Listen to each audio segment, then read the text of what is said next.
For the ones who don't know us, our flagship brand is SaladStop. You can see here on screen. So it's basically a salad bar concept that you can find in many other markets.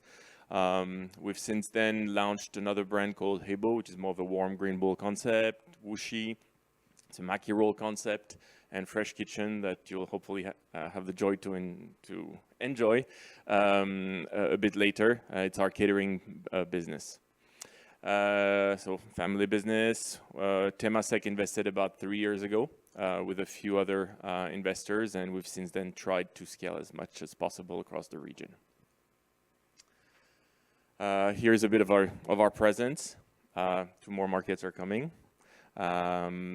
And we operate through, I guess, company-owned stores, joint ventures, and master franchises. Something maybe to note before I start talking about, some of the sustainable practices that occur throughout our restaurants is the fact that we are, as a family, dedicated to sustainability. It's not just a marketing stunt. We've been pushing to communicate a bit more on this front since Temasek invested, but it's something that we've been doing since day one. And we do believe that, as the lady from Sodexo just said, it's not always easy, but you need to put time, and it's a big learning curve. And sometimes you hit the wall, but you need to keep going, improve, learn, and it's one solution after another. It's also a lot of money, resources. So it's not always easy to optimize your bottom line, but ultimately we believe that it's the only way to go. Maybe just, a bit of a recap on the company. We started focusing on health and with SaladStop, and quickly moved on to look at, the traceability of our products. And basically re-engineering the entire supply chain. So kilometer zero for us was the way to go, and it's not always possible. We have hundreds of SKUs, but you can, and I'll talk about it a bit more later, but you can improve that throughout the years. And ultimately with scale, and it's, I think, around 2020 that we started moving the needle on that front, have a real impact on a variety of topics as far as sustainability is concerned. Okay. All right, so maybe just, I'll list a few things that we're doing in our restaurants, and hopefully you guys have questions after that. So in terms of food waste, I guess the benchmark for us was between 1% and 2% from day one, and it's extremely low in our industry, but it's still the case 15 years down the line. And you're gonna say, how do you guys do that? Well, we have a proprietary design as far as our SaladStop bar is concerned, and we have extremely small tins. We also work with the central kitchens, so it's a whole system of replenishment, and we deal with fresh ingredients, so it's extremely difficult, but at the end of the day, it's possible. And we didn't have a lot of money to come up with that, so we had to fine-tune the entire process within, I would say, a year or two. But to this day, it's still below 2%, so very doable. We're talking about packaging. I think we have Muse in the room. I guess it's one of the solutions that we're trying to push in store and in limited stores for now, but also through our catering, and they are our partners tonight, so thank you. We were also the first restaurant to ask his customers to pay for plastic bags. And we got drilled, guys. It was 3 years of absolute hell. Social media, direct letters to the office, insults around the counter at the cashier level. But today, everybody does it. So again, I think you need a bit of resilience, and it pays off. And then, bring your own bowls, incentivize customers to bring their own bowls, provide them with free toppings, and so forth. We even have a bring your own bowl day. So basically once a month, if you don't bring your bowl, we don't serve you. So it's either you dine in, you bring your own, you use Muse, or bye-bye. So we've literally had to kick out people from our outlets, and we don't care. The idea is not to make it impossible to consume, but I think that you need to shock people a bit. So it's part of the education, you know, even if it's that one day that they'll remember the brand for, next time, you know, they might do the effort, bring their own and say, yeah, it's actually easy to basically either use Muse, bring your own bowl, and clean it up and do the same on a daily basis. And we have loads of people doing it now. Again, on the supply chain front, we've been very early adopters of, you know, local farms, vertical farms. You'd say, you know, impossible to have kilometer zero in Singapore. Yes and no. I think that Malaysia can qualify to kilometer zero in, you know, in this instance. But once a year, we have what we call the homegrown salad.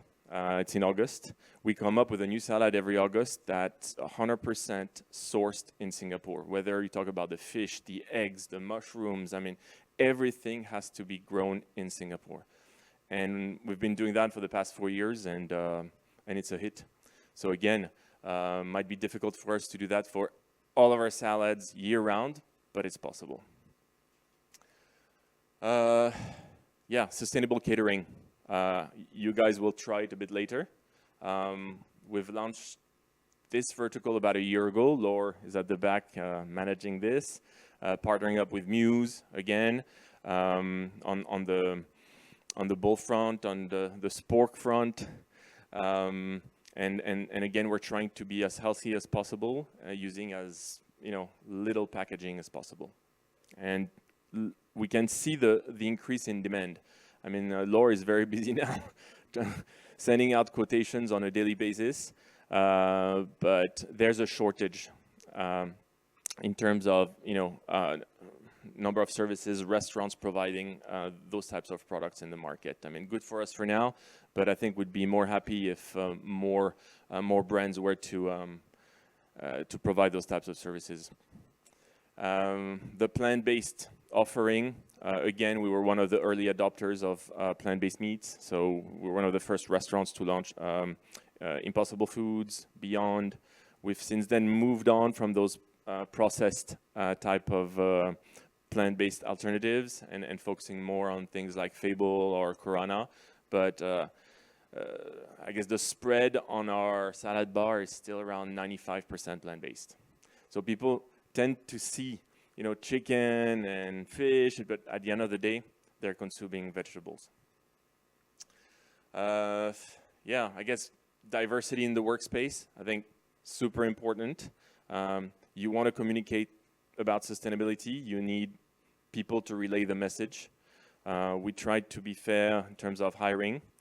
We work with association like New Hope, you know, to hire women with financial difficulties, or NVPC. We work a lot with the elderly people. We have, I think, an old-timer in each and every one of our outlets at least, and a lot of them at a central kitchen level. We try to come up with job descriptions that fit, I guess, their physical standards and abilities, even if it's to come 2 hours, 3 hours a day. They are our most loyal employees, and I kid you not. Most of the employees within the outlet tend to take care of them. They're the binding agent of the community in our outlets. So if you guys are, you know, restaurant operators, or I guess any other type of customer-facing solution, I would say, guys, don't forget the old timers, because they're really, really, really good assets for the company. In terms of governance, same thing. I think, you know, I talked about the family, so the owners, but you have to disseminate the message throughout the entire organization. So from our investors to a dedicated sustainability officer, and obviously HR, and I guess a clear message at every level of the organization, whether it's operations, procurement, even finance, marketing, and QC. So that being said, we wanted to go a bit beyond what you can do at a restaurant level and innovate a bit. So we thought, why don't we try to put everything in a shell, create a lab, and go for a net zero outlet. It took us about 3 years, and I'll show you a little video, and we can discuss that after.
Okay, so this is our Capita Spring Lab.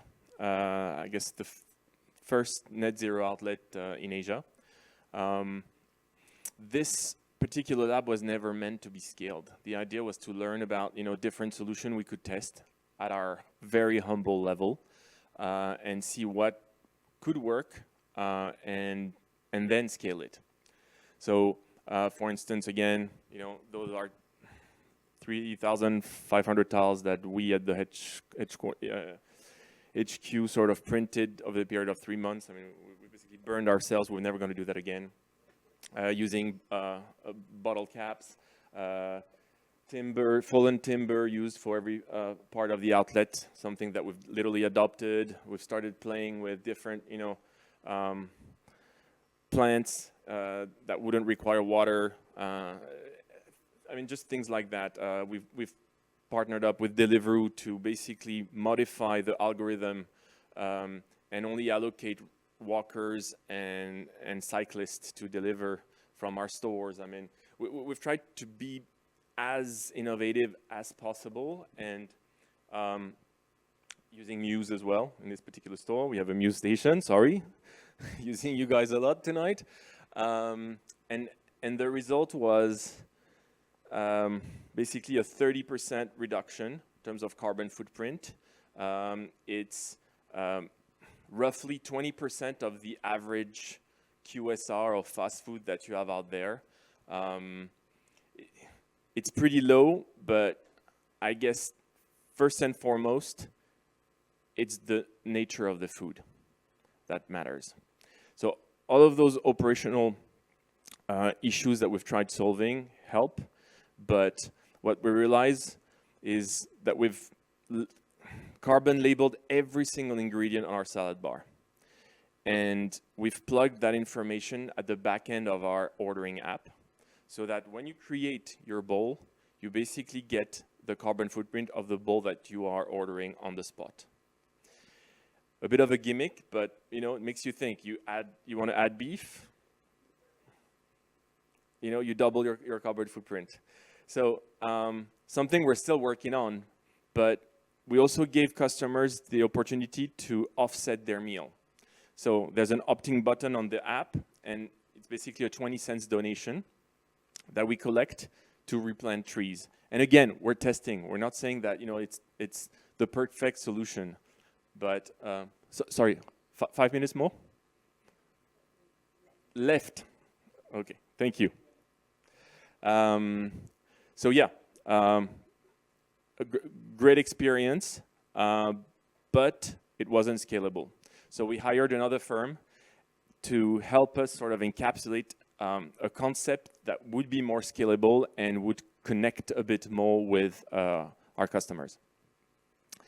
We have time for a short video? Yeah? Okay, good. Our goal has always been to help people make healthier choices. Because we know people care about what they consume, about the communities they're part of, about the planet they call home. We understand our customers need support in prioritizing their health in a world fighting for their attention. That is why we're focused on enabling a new generation, Generation Meta Health. A generation not defined by age, gender, or background, but one who demands more from companies, who understand that personal health, their community's health, and the health of the planet are all interconnected. A generation on a journey to find a path to conscious consumption. Our 14-year journey has led us here. Our deep understanding of nutrition, taste, and traceability across Asia has helped us earn customers' trust, and we take that seriously. Which is why we're evolving beyond our stores, to move from a destination to a platform, from a transaction to a habit, from a healthy choice to healthy living, for everyone, everywhere, throughout their lives. To do this, we are building an experience ecosystem that reimagines our physical and digital touchpoints, delivered at scale through our proprietary technology and translation engine, providing personalized recommendations to customers wherever they engage with us. To leverage our unique customer and operational expertise to transform new markets, industries, and sectors. This is our ambition, to be the market makers driving change in the food industry. Because Generation Meta Health demands it. Because we believe this is the future of food. Because we can. Because we have already started.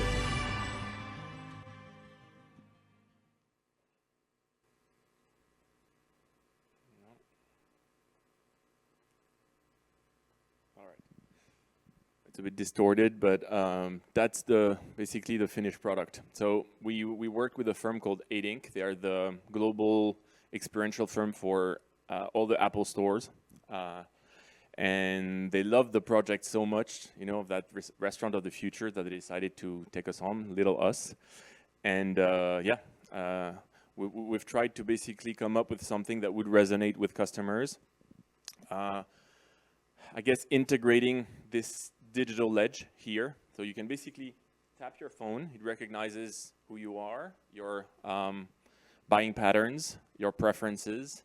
And at the same time, you can customize your order.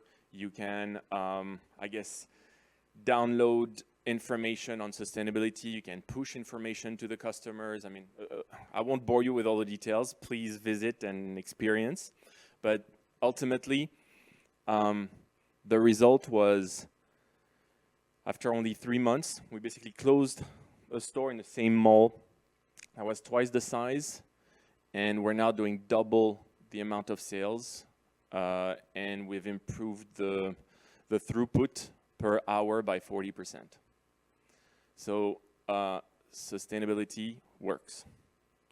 I'll try to cut it short, but the next step for us is to try and develop an impact score on the app. We don't have the perfect format yet, but again, based on what you consume, when you consume, could be also movement related. You get your score, you know, similarly to what your Apple Health sort of generates when you move. You could do the same with sustainability. So gamifying things, we believe, would help a long way to communicate what you guys are all part of and basically push sustainability forward. I guess the latest testimony for us was, in terms of sustainability, was our B Corp certification. We did that in March, took us about 5 months. To be honest, we had a lot ready because of the DNA of the company, so it wasn't, you know, very difficult for us, but it's internationally recognized. You become part of a very cool community, and I believe, you know, it's also recognized from potential investors. So if you have, you know, financing rounds coming, definitely something you want to think about. And that's it. I mean, I think we all need to push the boundaries, and we're still, you know, a family business, far from being perfect, but yeah, we're not giving up.